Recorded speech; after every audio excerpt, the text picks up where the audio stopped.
Meu Deus, muito obrigado, Senhor, como é bom poder cantar, entoar louvores ao Teu nome, que engrandece, que fala, que nos remete a Ti, meu Deus. Muito obrigado, Senhor. Nesse momento eu entrego a vida do Teu servo, pastor Germano, em Tuas mãos, pedindo que o Senhor possa estar usando mais uma vez, Senhor, para edificar, para nos ensinar, para nos permitir, para que cresçamos mediante a Tua santa palavra. Sê conosco, meu Deus, é o que eu te peço, em nome de Jesus. Amém. Boa noite, irmãos. Que a graça e a paz do Senhor possa estar abundando em sua vida. Continuamos essa semana, ou nesse domingo ainda, falando sobre o nosso tema. Nós queremos recobrar o ânimo. Essa é a quinta mensagem que nós temos trabalhado sobre esse tema. E nessa noite, antes da nossa conferência de família, eu queria trabalhar essa última mensagem para a gente dar prosseguimento ao Evangelho de Marcos. Essa é apenas uma pequena digressão de um mês sobre recobrando o ânimo, quinta mensagem. Períodos difíceis geralmente antecedem bons frutos para a vida cristã. A nascente igreja em Atos nos revela e comprova essa realidade. Dias de perseguição, dias de medo, de confronto para os discípulos, promoveram crescimento, promoveram maturidade e desenvolvimento espiritual para a igreja do Senhor. De sorte que as dificuldades em dado momento não eram um empecilho para o progresso do Evangelho, mas oportunidades para a propagação do Senhor Jesus Cristo.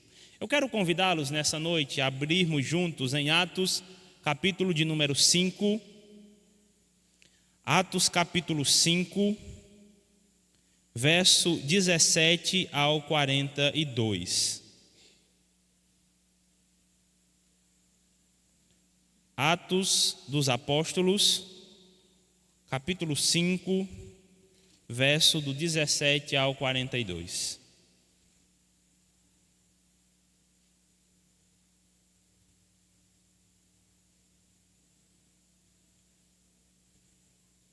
Atos capítulo 5, do verso 17 ao 42.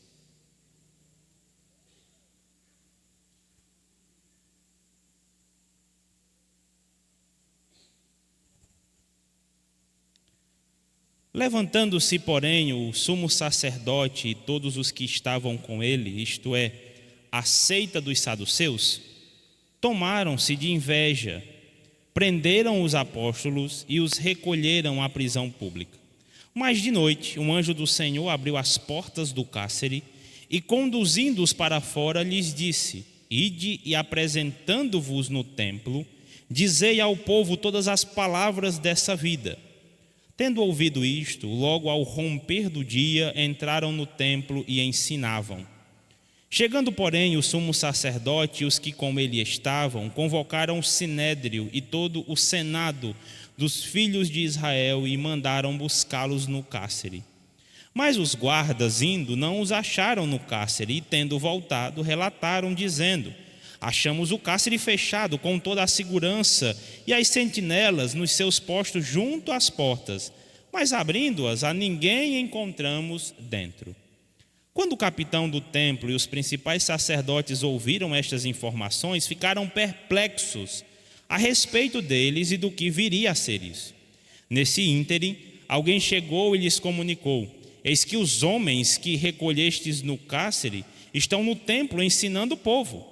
Nisto indo o capitão e os guardas os trouxeram sem violência, porque temiam ser apedrejados pelo povo. Trouxeram-nos, apresentando-os ao sinédrio, e o sumo sacerdote interrogou-os, dizendo: Expressamente vos ordenamos que não ensinasseis nesse nome. Contudo, encheste Jerusalém da vossa doutrina e quereis lançar sobre nós o sangue desse homem. Então Pedro e os demais apóstolos afirmaram: Antes importa obedecer a Deus do que aos homens. O Deus de nossos pais ressuscitou a Jesus, a quem vós matastes, pendurando-o no madeiro.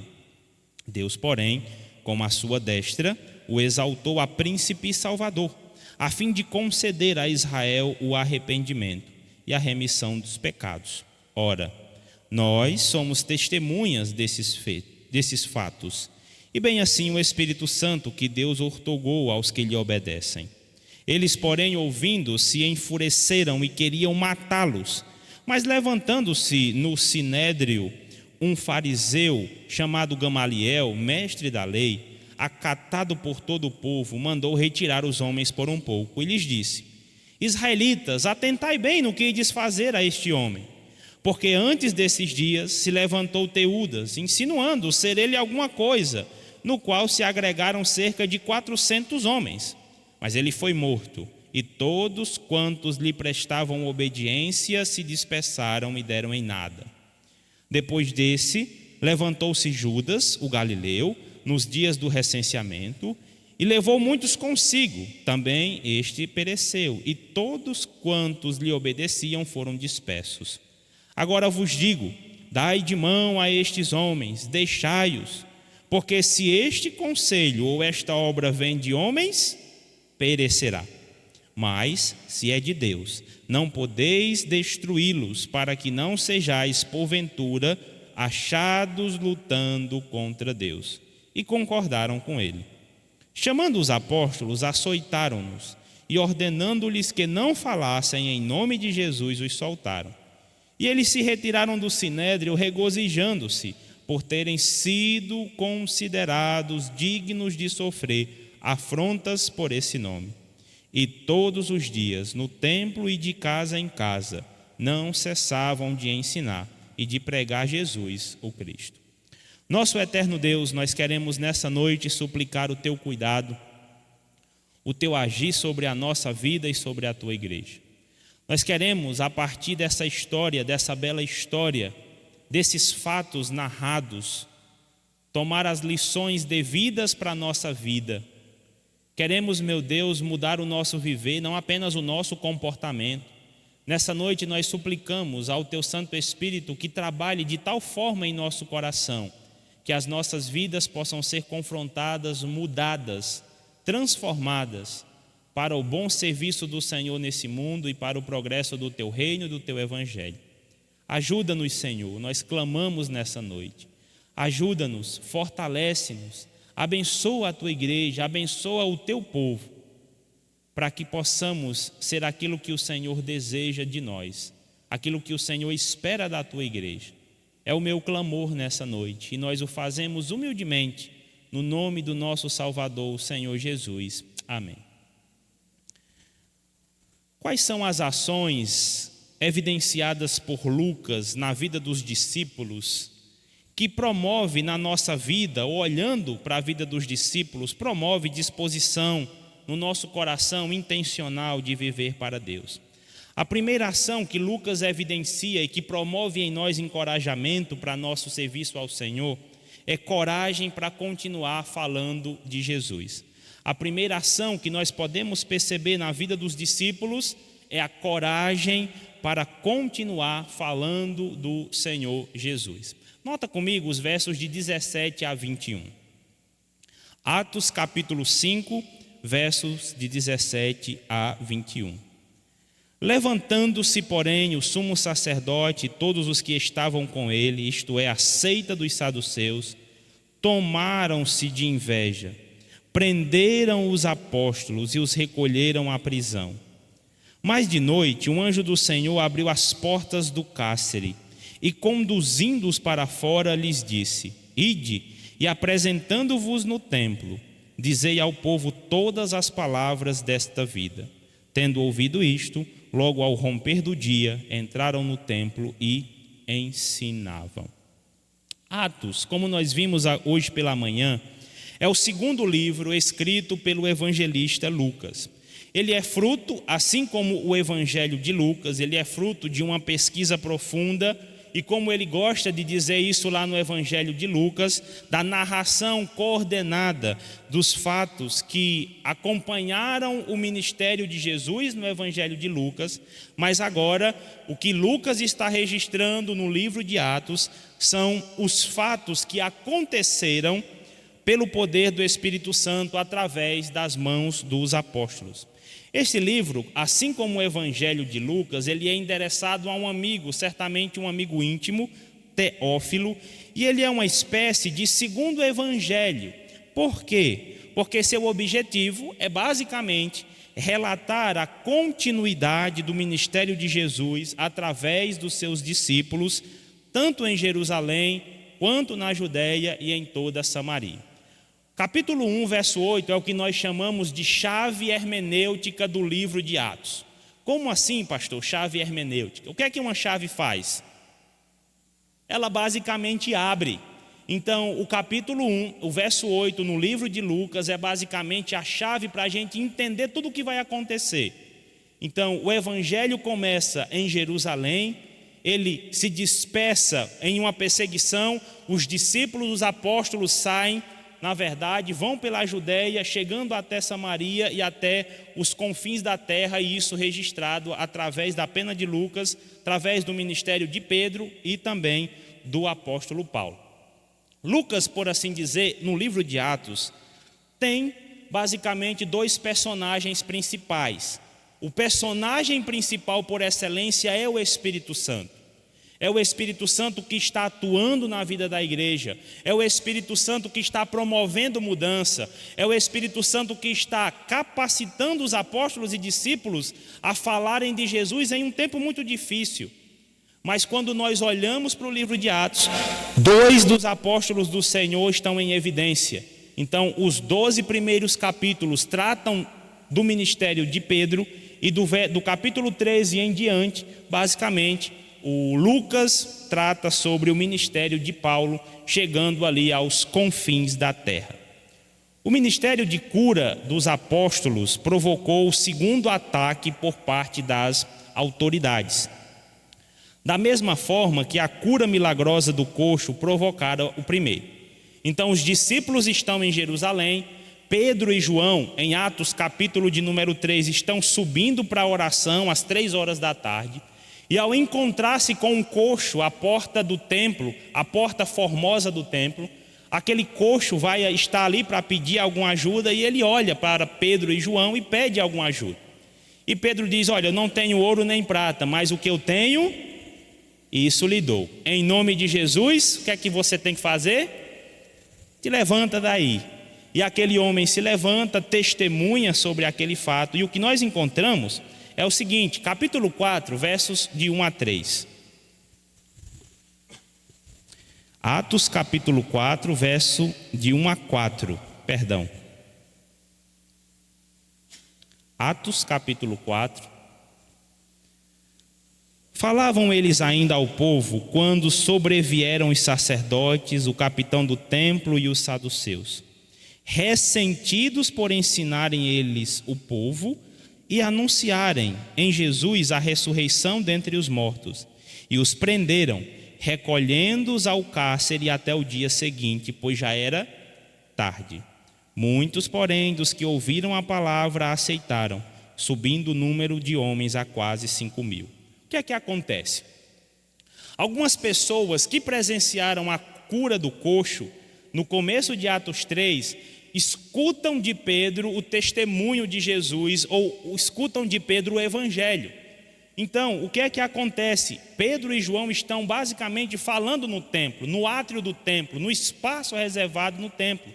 E isso incomoda particularmente os saduceus. Por quê? Isso eu vou explicar mais adiante.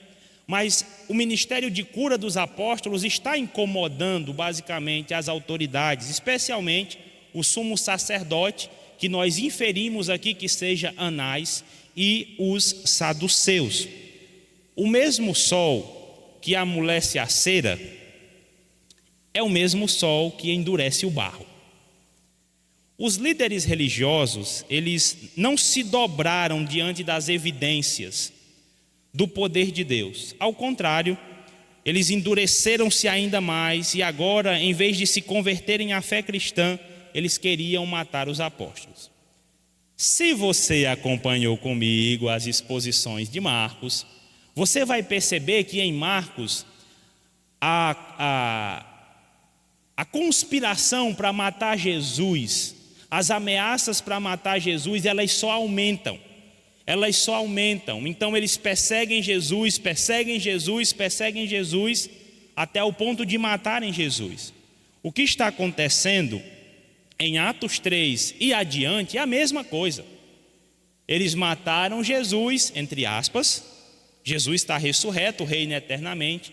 Mas o que eles estão fazendo aqui é basicamente a mesma coisa. Eles querem calar o evangelho. Eles querem matar aqueles que são portadores de uma nova mensagem, de uma mensagem de transformação. No verso 12 de Atos capítulo 5, deste mesmo capítulo aqui, a informação que temos é que muitos sinais e prodígios eram realizados pelas mãos dos apóstolos. Os que creram na mensagem do Senhor Jesus através do colégio apostólico se reuniam costumeiramente no pórtico de Salomão. E muita gente afluía para Jerusalém, levando especialmente gente doente e gente atormentada por espíritos imundos. Aqui era tão interessante a fé do povo, porque o que Lucas nos dá a entender é que as pessoas traziam o povo doente e eles pensavam o seguinte: vamos colocando nas ruas, porque se a sombra de Pedro passa por cima de um doente desse, é cura na certa. Então vamos levar esse povo, vamos levar aí gente com espírito imundo. Os apóstolos estão lá em Jerusalém. Então o fato deles estarem lá e só a sombra de Pedro passando por cima de alguém vai resolver a situação. Então, muita gente está fluindo para Jerusalém, levando toda sorte e espécie de gente. No entanto, no verso 17, ou o verso 17 nos aponta que o sumo sacerdote, certamente Anás, e os saduceus, eles tomados de inveja, eles prenderam os apóstolos e os recolheram à prisão pública. O que é que vai acontecer a partir de agora? Se no capítulo 3 eles prendem apenas Pedro e João, no capítulo 5 agora vai todo mundo. Todos os apóstolos estão presos ou vão ser presos em Atos, capítulo de número 5. Pastor, mas o que é um sumo sacerdote? Por que esse homem tem tanta autoridade? O sumo sacerdote, no Antigo Testamento, ele tinha como objetivo principal servir como representante e mediador entre o povo e o próprio Senhor, o próprio Deus, Jeová.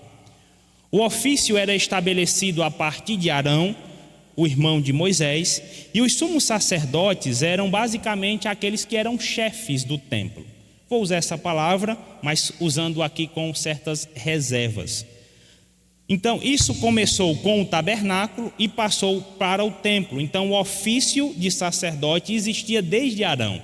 O sumo sacerdote era aquele que era cabeça sobre os sacerdotes.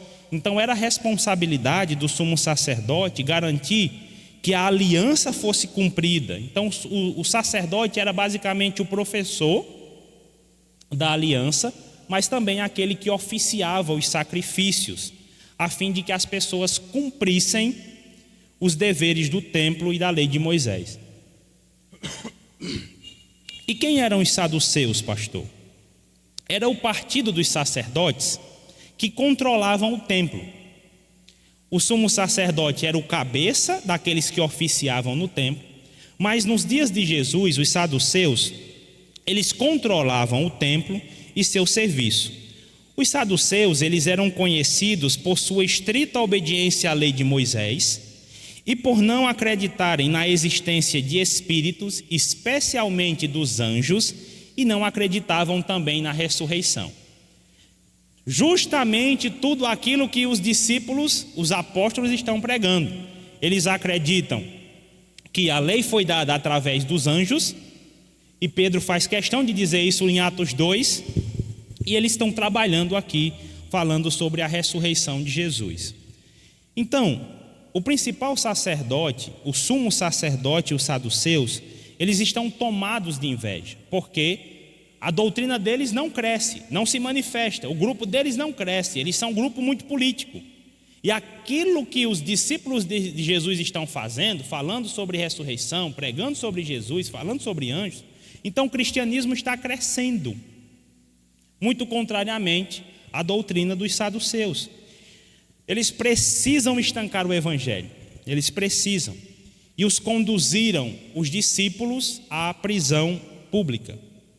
No entanto, Deus providenciou o livramento para seus servos, e nós percebemos isso no verso 19. Volta teus olhos comigo para o verso 19.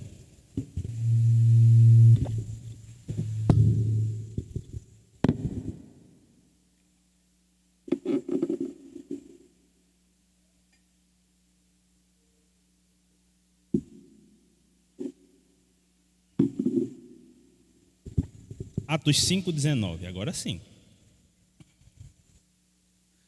Então o texto se desdobra dizendo que os saduceus, o sumo sacerdote e os saduceus, tomados de inveja, prendem os apóstolos.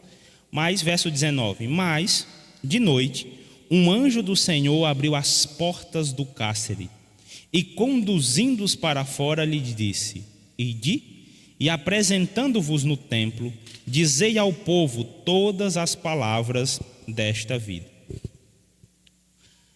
O que é interessante notar aqui é que os apóstolos, eles estão libertos e eles não foram lançados na rua apenas para escapar. Nós lemos esse texto e ele traz para nós, Lucas relata para nós uma cena muito cômica, por assim dizer. Por quê? Porque os saduceus são aqueles que não acreditam em anjos e muito menos em ressurreição. Mas quem é que está libertando os discípulos do Senhor? Os próprios anjos. E os anjos, na verdade, os apóstolos estão livres e não estão livres sem comissionamento. Eles estão livres, estão soltos, não para ir para casa. Os anjos não soltam os apóstolos dizendo: olha, vão embora, podem ir, fiquem à vontade. Podem ir para casa, fiquem à vontade, vocês estão livres agora. Muito pelo contrário.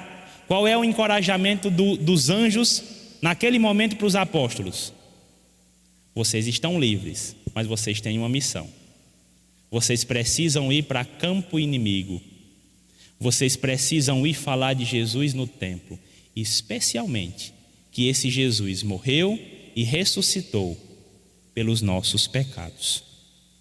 Eles foram comissionados, eles foram destinados a falarem de Jesus exatamente onde as pessoas não queriam que eles falassem, no templo. E aqui, irmãos, uma primeira aplicação para nós. Servir a Jesus envolve, da nossa parte, uma boa dose de coragem. Servir a Jesus envolve uma boa dose de coragem. Nós fomos libertos do pecado com a finalidade de ser bênção nesse mundo. Nós fomos libertos do pecado para usar os nossos lábios para transmitir graça. Disso depende a vida eterna de muitas pessoas ou a morte eterna de muitas pessoas. Esse é o tipo de oração que precisa ser feita todos os dias, ou precisa estar diante do Senhor todos os dias da nossa parte. Não apenas pedir coragem do tipo aspecto físico, mas se estão sem coragem hoje, mas a ideia aqui é orar e pedir a Deus uma disposição intencional, uma disposição que será promovida pelo poder do Espírito Santo, para a gente ter uma vida conformada ao Evangelho, expressando a glória do Senhor no meu viver, naquilo que eu faço, naquilo que eu vejo, naquilo que eu promovo, da forma como eu vivo. Os discípulos aqui foram libertos da prisão num momento muito difícil, por assim dizer, porque estão querendo calar o Evangelho a todo custo. E nós não sabemos o que é que aqueles homens conversaram enquanto o anjo não chegou naquela noite. Nós não sabemos qual foi o tipo de diálogo. Mas uma coisa muito me impressiona, quando eu lembro da história lá de Paulo e Silas. Eles também estiveram na mesma situação, basicamente. E o que é que eles faziam enquanto estavam presos? Eles estavam cantando ao Senhor. Cantar ao Senhor no momento de dificuldade envolve muita coragem. Continuar louvando ao Senhor nos dias difíceis envolve muita coragem. Não apenas um coração que canta por jogar louvor para fora. Nós fomos libertos do pecado com uma comissão. Nós cantamos isso abertamente hoje à noite. Nós somos a nação santa, nós somos o povo escolhido, libertos para proclamar as virtudes daquele que nos chamou das trevas para a sua maravilhosa luz. E isso envolve coragem, irmãos. Envolve um coração que se coloca diante de Deus e diz: Senhor, eu quero coragem, disposição para falar a fulano de tal. Eu encontro com aquela pessoa todos os dias, por que é que eu não consigo? Senhor, que o Espírito Santo me capacite, eu quero viver de tal forma que o Evangelho possa ser exalado através da minha vida, do meu viver, através das minhas ações. Isso é pedir coragem ao Senhor. Ser igual a todo mundo é muito fácil.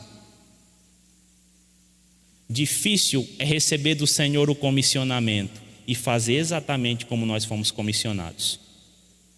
Isso envolve coragem. Pensa comigo um pouco aí. Imagina se fosse você, estava preso, as pessoas estão querendo lhe matar, as pessoas estão furiosas, os saduceus não querem que você fale, o sumo sacerdote quer arrancar a sua cabeça, e aí miraculosamente você recebe de Deus a visita de um anjo, e o anjo, creio eu, que bota todo mundo ali para dormir, as sentinelas, e diz: vamos, vocês não podem, vocês têm uma missão. Lembra da nossa última mensagem? O que é que Pedro está fazendo com a turma? Pescando. Vamos pescar? Voltar atrás não é. Voltar atrás não é a solução daqueles que já lançaram ou colocaram a mão no arado. Nós temos que pedir coragem, apresentar diante de Deus todos os dias o nosso coração, dizendo: a obra é do Senhor. E se o Senhor não me capacitar na força do Espírito Santo, eu não consigo fazer nada. E aí a gente ora, pede disposição ao Senhor, para que numa vida intencional eu possa expressar a glória desse Deus através das minhas ações.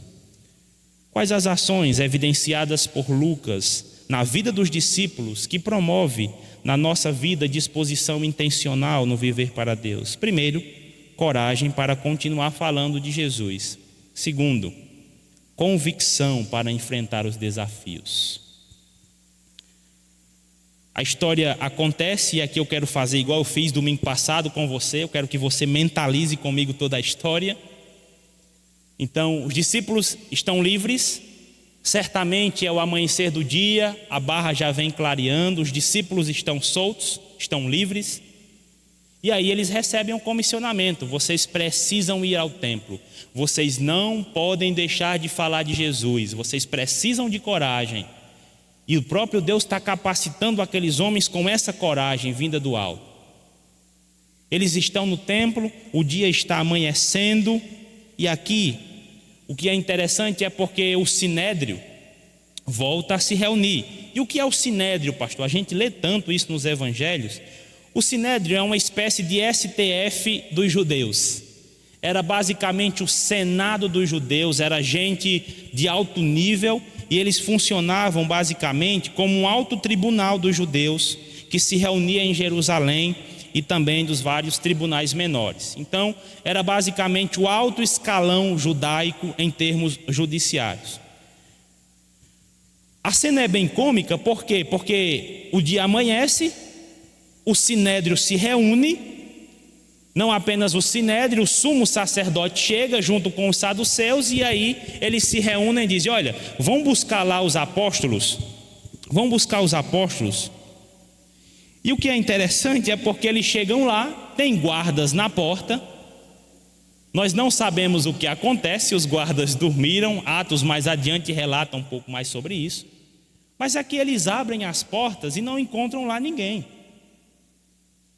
E aí alguém, na ocasião, verso 24, olha comigo aí, Atos 5:24. Quando o capitão do templo e os principais sacerdotes ouviram essas informações, que não tinha ninguém na cela, eles ficaram como? Perplexos a respeito deles e do que viria a ser isso. Nesse íntere, sempre tem alguém para contar uma boa notícia ou uma má notícia. Nesse íntere, alguém chegou e lhes comunicou: eis que os homens que vocês prenderam ontem estão aonde? Estão aonde? Estão no templo. Vocês não buscaram ele lá? Então, estão lá de novo. Aí o que é que o Sinédrio faz? Vão buscar esses homens. E aí os guardas vão, chegam agora com jeito. Então, o Senado quer falar com vocês. O Senado precisa de vocês, lá o Sinédrio. E aí eles levam aqueles homens de uma forma mais pacífica, porque eles temem o quê? Serem apedrejados pelo povo. Então, o que é que acontece? Verso 27. Trouxeram-nos, apresentando-os ao Sinédrio. E o sumo sacerdote interrogou-os, dizendo: expressamente vos ordenamos que não ensinassem nesse nome. Contudo, o que é que aqueles homens já fizeram? Encheram Jerusalém do Evangelho. E de quem é a culpa da morte de Jesus? Dos principais religiosos. Então Pedro ousadamente responde: a mensagem que nós temos é mais importante do que a reputação de vocês. Importa obedecer a Deus do que aos? Importa obedecer a Deus do que aos? E a cena abre espaço para a proclamação do Evangelho. A mensagem de Pedro toca exatamente nas feridas daquelas pessoas. Ele diz: o Deus de Abraão, o Deus de Isaque e o Deus de Jacó ressuscitou aquele que foi morto não apenas pelos pecados de vocês, mas pelos meus pecados também, pelos nossos pecados em um madeiro. Após a sua humilhação, Deus o exaltou a príncipe, Deus o exaltou a salvador, deu um lugar e um nome que está acima de todo nome, a fim de conceder a cada um de nós arrependimento e perdão de pecados. Nós somos testemunhas disso. Nós vimos com os nossos próprios olhos o que aconteceu, e assim também é testemunha o Espírito Santo, que confirma esta verdade em nossos corações. Meu amado amigo, você que nos visita essa noite, claro, você não é um saduceu, você não é um sumo sacerdote, mas a mensagem do Evangelho pregada há 2000 anos continua sendo verdadeira ainda para a sua vida, como já foi para muitos dos meus irmãos e para mim. O Deus de Abraão, o Deus de Isaque e o Deus de Jacó nos enviou o seu Filho, o nosso Senhor Jesus Cristo, para morrer numa cruz, no madeiro, pelos meus pecados, pelos seus pecados, por aquilo que você sabe muito bem, que está aí no seu coração, que desagrada a Deus. O Senhor enviou o seu Filho para morrer uma morte humilhante na cruz do Calvário. Ele veio para ser o nosso representante, assim como eu, assim como você. Ele veio como figura humana, ele foi humilhado. O Deus eterno que criou todas as coisas, o Filho de Deus, foi humilhado pelos meus pecados e pelos seus pecados.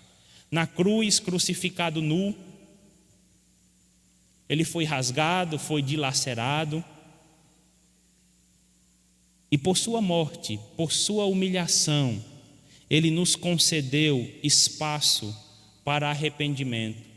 Por sua morte, por sua crucificação, e especialmente pela ressurreição, ele nos concede hoje perdão dos pecados, porque ele não é um homem comum, ele é o Deus eterno, o Deus homem. Ele foi a oferta perfeita de Deus. Ele foi a única oferta que Deus aceitava pela nossa reconciliação. Ele é o Cordeiro de Deus. Ele foi aquele que, por sua morte, aplacou a ira que estava sobre mim, que estava sobre você, pelos pecados que nós cometemos contra o próprio Deus. E assim como os apóstolos, nós temos a igreja do Senhor, temos vivido e testemunhado dessa salvação e deste amor nos nossos corações. Porque pelas suas pisaduras nós fomos sarados. E por reconhecermos o seu sacrifício, Deus mora no nosso coração através do seu Espírito Santo. Essa é a mensagem do Evangelho. Foi a mensagem pregada há 2000 anos e ela continua sendo atual, ela continua sendo verdadeira e genuína, e ela continua sendo útil para o seu coração, que ainda continua desgarrado. Assim como esses saduceus e esse sumo sacerdote, talvez você seja um amigo do seu próprio coração. Assim como esse sumo sacerdote, assim como esses saduceus, você ainda deseja reconhecimento, você ainda deseja promover os mais profundos anseios, você deseja destaque, não de uma forma pública, mas talvez de uma forma íntima, que só você sabe e que você busca continuamente. O Evangelho é o mesmo, as boas novas do Senhor continua sendo a mesma. Deus nos concedeu seu Filho para nos resgatar de nós mesmos. Deus nos concedeu Jesus Cristo para nos livrar das garras da morte e do inferno. Deus nos concedeu seu Filho para aplacar a ira que estava sobre nós, a ira devida e justa de Deus que estava sobre nós. Nós só lutamos, irmãos, por aquilo que nós temos convicção. E é por essa mensagem que nós devemos lutar. É por ela que nós devemos orar todos os dias a Deus, pedindo condição, coragem, disposição e discernimento para falar dessa mesma mensagem para outros corações. Assim como uma dose de coragem é essencial para servirmos ao Senhor Jesus, convicção é uma ação fundamental na caminhada. Ninguém, absolutamente ninguém, defende ou luta por aquilo que tem dúvida. Ninguém entrega a sua vida por aquilo que tem dúvida, jamais. É por esse Evangelho de Jesus Cristo que nós morremos e lutamos. Quais as ações evidenciadas por Lucas na vida dos discípulos que promove na nossa vida uma disposição intencional no viver para com Deus? Primeiro, coragem para continuar falando de Jesus. Segundo, convicção para enfrentar os desafios. Por fim, nós precisamos de contentamento pela causa do Senhor Jesus. Verso de 33 a 42. Aparentemente, a audiência entre os apóstolos e o sinédrio, ela parece não se estender muito. Ou Lucas faz questão de não detalhar, não deixar muitos detalhes nesse texto. O sumo sacerdote e os saduceus estão descontrolados pela ira e desejam matar os apóstolos. Isso aqui é muito sério. E aqui eu costumo dizer sempre: cuidado ao tratar certos problemas sob fortes emoções. Geralmente, a gente vai colocar os pés pelas mãos. Cuidado ao tratar certas coisas sob fortes emoções.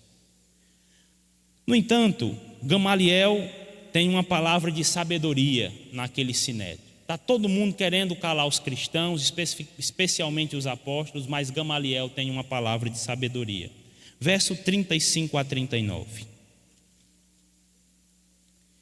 Israelitas, atentai bem no que ides fazer a estes homens, porque antes desses dias se levantou Teudas, insinuando ser ele alguma coisa, a qual se agregaram cerca de 400 homens, mas ele foi morto. E todos quanto lhe prestavam obediência se dispersaram e deram em nada. Depois desse, levantou-se Judas, o galileu, nos dias do recenseamento, e levou muitos consigo. Esse também pereceu, e todos quanto lhe obedeciam foram dispersos. Agora vos digo, dai de mão, deixa esses homens irem embora. Libera essa turma aí. Por quê? Porque se o que eles estão fazendo é obra dos homens, o que é que vai acontecer? Vai perecer, isso vai acabar.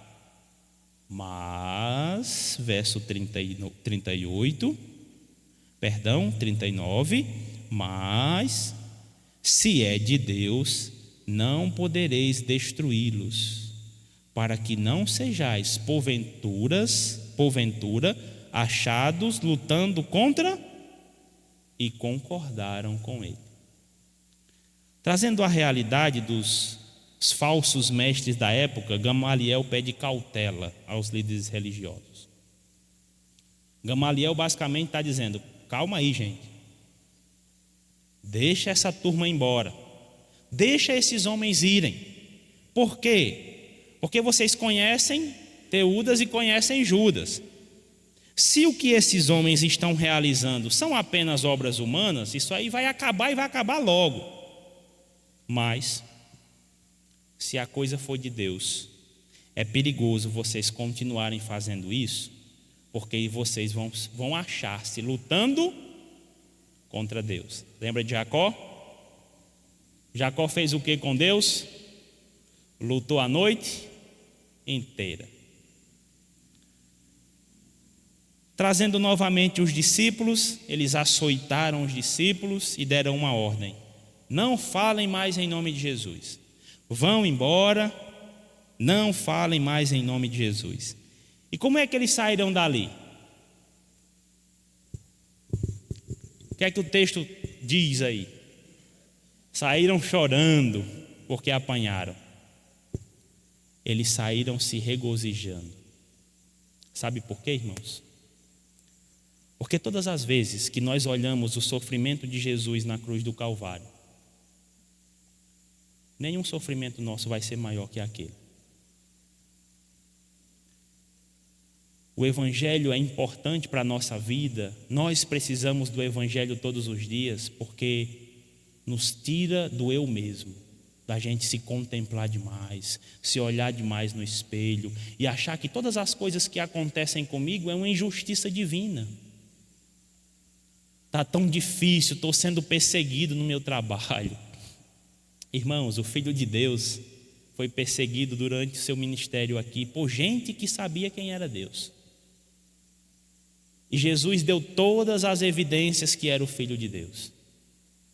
Nós sofremos muitas vezes do ponto de vista humano porque nós não prestamos a devida atenção ao Evangelho. Nós precisamos do Evangelho todos os dias, porque o Evangelho nos tira do centro da nossa vida e diz: aqui é o lugar de Jesus. É para Ele que nós devemos olhar, é para Ele que nós devemos viver. A honra devida deve ser dada a Ele. Nós precisamos, o Evangelho, irmãos, não é só para os descrentes. O Evangelho não é só, é também, mas não é só para os perdidos. O Evangelho continua sendo a porta e o caminho que o povo de Deus, especialmente os crentes em Jesus Cristo, devem andar todos os dias. Porque é justamente o Evangelho que nos faz olhar para Jesus e perceber que a nossa vida muitas vezes anda distante do Senhor Jesus. E aí a gente toma um outro caminho e se alegra por sofrer pela causa do Rei. Olhando esse texto, irmãos, nós chegamos à conclusão que o custo de ser um cristão é estar disposto a obedecer a Deus antes do que aos homens e suportar as consequências dessa obediência. Assim como os discípulos nos ensinam, é preciso coragem para continuar falando e vivendo a mensagem do Evangelho. Ter convicção é fundamental para enfrentarmos e até superarmos os desafios, mas tudo isso deve ser acompanhado de contentamento pela causa do Senhor. Eu sempre, quando falo nessa palavra, eu sempre lembro do testemunho do apóstolo Paulo. Filipenses, capítulo 4, verso 11, 10 e 11. Paulo está ali dizendo: olha, irmãos, muito obrigado pela oferta que chegou novamente, pelo cuidado de vocês na minha vida. Mas deixa eu dizer algo. Eu aprendi a viver contente em toda e qualquer situação. Essa tem sido uma disposição do nosso coração, estar contente em toda e qualquer situação.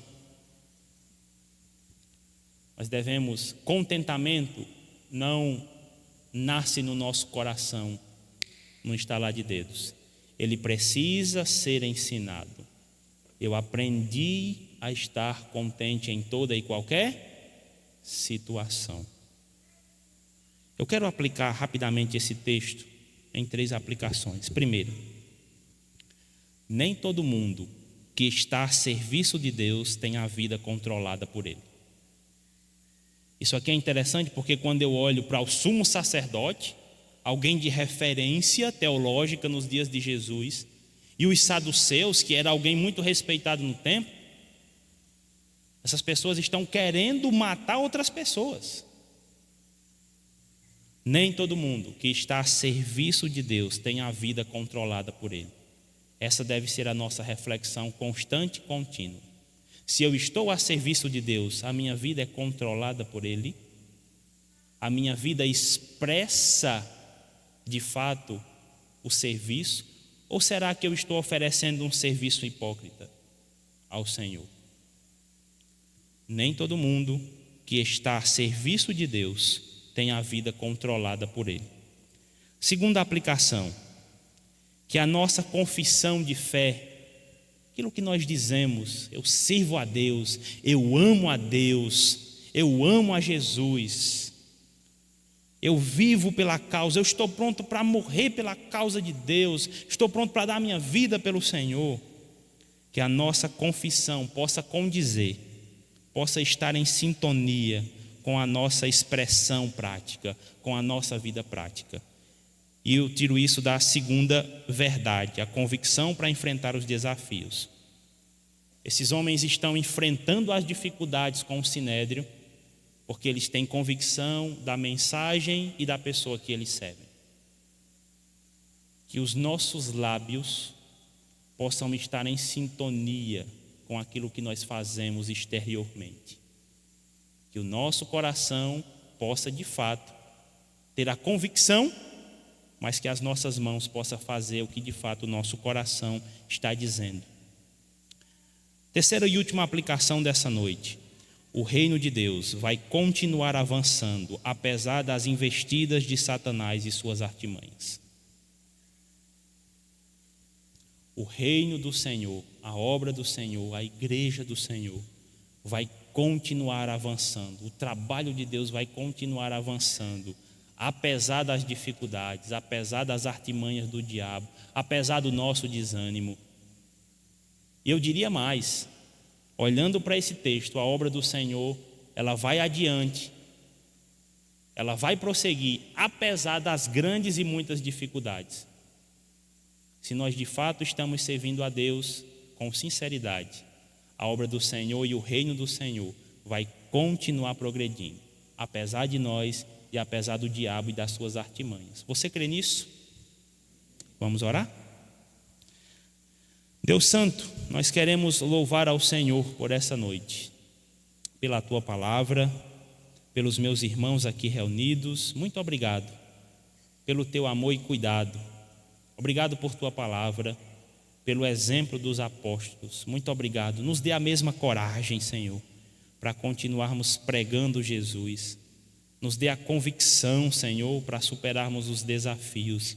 E especialmente nós suplicamos a Ti, meu Deus, o contentamento para continuarmos servindo ao Senhor, servindo a Tua causa, apesar das dificuldades, das investidas do inimigo contra a Tua obra, contra o Teu reino.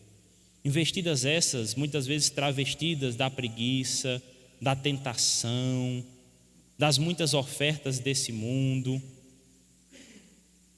Nosso desejo é continuar convicto, lutar pelo Evangelho, pela mensagem tão especial do Evangelho, que ainda continua salvando vidas e transformando vidas e salvando as almas. Louvamos, Senhor, o Teu nome. Queremos agradecer-Te por Tua presença conosco. E em nome de Jesus, nosso Salvador, Te oramos. Amém. Irmãos, eu quero dar aqui alguns avisos rápidos, são breves os avisos. Nós temos em instantes a leitura da Assembleia. Na verdade, nós vamos ter uma Assembleia extraordinária apenas para a leitura de ata nessa noite. Muito obrigado, meu filho. Eu quero aqui saudar o Cícero, é isso mesmo, Carlos Vinícius? Que veio com a irmã Wanda. Cadê você, Cícero? Receba aí os cumprimentos dos nossos irmãos. Seja muito bem-vindo. Nós somos a família Esperança. Nosso propósito é servir a Deus amar uns aos outros e proclamar Jesus Cristo até a sua volta. Conosco também o casal Leonardo, pastor Jaime e dona Júlia, é um prazer encontrá-los e revê-los. Receba também o cumprimento aí dos nossos irmãos que estão ao redor. Os irmãos podem cumprimentá-los, por gentileza. Nós queremos dar os avisos dessa semana. Amanhã nós teremos um tempo de oração às 19 horas na casa da irmã Marilda. Então você é convidado a ter esse tempo de oração ali com a irmã e com as irmãs que têm sempre comparecido. Esse é um ministério que está aí há mais de 20 anos. Então tem sido fiel e graças a Deus por essas irmãs que têm orado. Então às 19 horas amanhã na casa da irmã Marilda. Na quarta-feira nós temos o nosso culto de oração ao Senhor. O pastor Wesley já vai estar de volta, certamente ele estará nesse culto conosco, creio que trazendo a palavra, a exposição da palavra do Senhor. Pelo menos é o que ele me confirmou. O homem faz os planos, mas a resposta certa vem de quem? Do Senhor. Então, orem por ele. Ele tem descansado, graças a Deus, por esse tempo. Então, ele está voltando aí na quarta-feira para estar conosco. Ok, Felipe? Tira o restante dos avisos. Nós temos aí o cartaz da nossa conferência. A partir de sexta-feira, nós teremos a nossa conferência de família. Ok, me perdoe. Acampamento de criança, lá no acampamento Peniel, dia 6... Cadê a data aí, meu filho? De 7 a 11, que mês, Josué? De julho. A tua vista está boa. Então, se você tem filho aí na faixa etária, a gente vai estar compartilhando esse cartaz no grupo de avisos. E aí, se você tem filhos e pode enviá-los, não perca essa oportunidade. É um tempo de crescimento para o seu filho, é um tempo de aprendizado também da palavra do Deus eterno. Ok, o Alisson pede ajuda aí para empilhar as cadeiras ao final do culto. Novamente, voltando, a partir de sexta-feira, tem mais algum aviso aí, Felipe? A partir da sexta, às 19 horas, inicia-se a nossa conferência de família. Estará conosco o pastor Hernandes e a sua esposa, a irmã Rose. Tema da conferência, Salva-me de mim mesmo. Conferência de família, então você é convidado a estar conosco na sexta-feira às 19 horas, sábado também às 19 horas, domingo segue os nossos horários normais, às 9 horas da manhã, domingo às 9 e domingo às 18 horas. Novamente, sexta-feira, 19 horas, sábado, 19 horas, domingo, 8 horas da manhã e domingo às 18 horas na nossa programação normal. Esse cartaz já está sendo divulgado aí nas redes sociais, a Thalita já liberou, e aí a gente vai compartilhar ainda essa semana no grupo de avisos e você pode compartilhar na sua rede social. Lucieldo. Ok? 9 da manhã, domingo. Eu falei que horas? Foi? Cheguei mais cedo, traga um café, gente. É bom, ué. Pastor pedindo café é um tempo difícil desse, né? Então, domingo às 9 da manhã.